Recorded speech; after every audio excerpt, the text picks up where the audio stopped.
Ça gen la ti mesye. Jodi an la ti mesye m'pote video pour nous tant que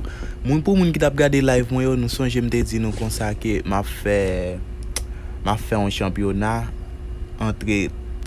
entre fanatique entre moun k'ap suivre moi, OK? Et puis championnat ça pas besoin payer pour participer là-dedans et puis ça bel lan ti mesye moun qui champion ti mesye l'a gen compte ça ti mesye. Moun qui champion n'a fait le cadeau compte ça n'a regardé en la côte. N'a fait le cadeau compte ça ti mesye compte nous avec les Robson nan. So moun qui gagne ti mesye n'a fait le cadeau compte ça ti mesye on zo compte full elite pass sel gagne ça li pas de geta point. Après ça full elite pass ti mesye regardez zo compte vétéran ti mesye so n'a fait moun qui gagne championnat n'a fait le cadeau compte ça ti mesye. So si nous voulons m'entrer dans compte là tout pour montrer nous ça gain là-dedans etc.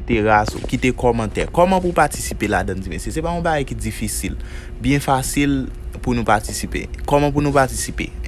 n'a juste aller dans espace commentaire et puis n'a commenter ID nous ti mesye n'a commenter plus fois ou commenter ID ou c'est plus chance pour gagner ti mesye parce que m'a choisi environ 16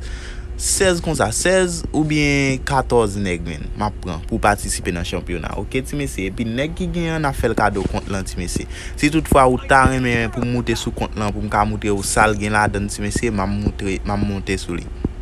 OK ti mesye. So c'est comme ça ti mesye championnat à pied so n'a participe m'a fait une vidéo n'a en bas vidéo ça n'a commenter ID nous après ça n'a dit comme ça Robson nous voulait participer mais ID ou bien tel bail fait tel genre mais ID c'est là, OK nous voulait participer mais ID et puis tout ton commenter puis plus c'est tout temps c'est chance pour gagner puis plus parce que l'aime sélectionner nèg yo m'a just prendre nèg qui plus commenter, OK ti mesye nèg qui plus commenter yo m'a just prendre so just aller en bas dans espace commenter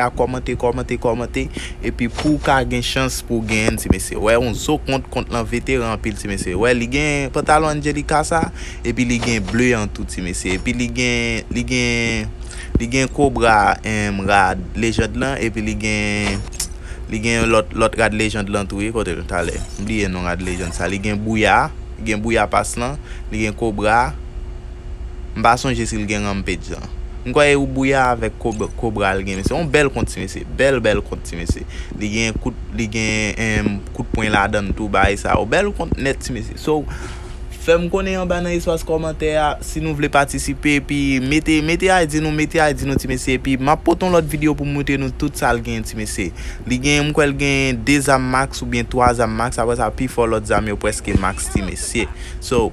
pas oublier ti mesye abonner ti mesye puis partager vidéo à ti mesye c'est comme ça partager vidéo abonner après ça dit Robson besoin participer mais ID partager vidéo abonner Robson besoin participer mais ID et puis ma prend nèg qui plus commenter ti mesye après 16 ou bien me doit prendre plus tout so m'a fait nous connaître plus des championnats ti mesye, OK ti mesye so c'était ti vidéo ça me devine porter pour nous so m'a porter l'autre vidéo pour nous sur channel là on connaît presque pas gain temps so ça fait m'pa porter vidéo chaque temps pour nous ti mesye mais bon love là partager abonner et puis commenter ti mesye merci.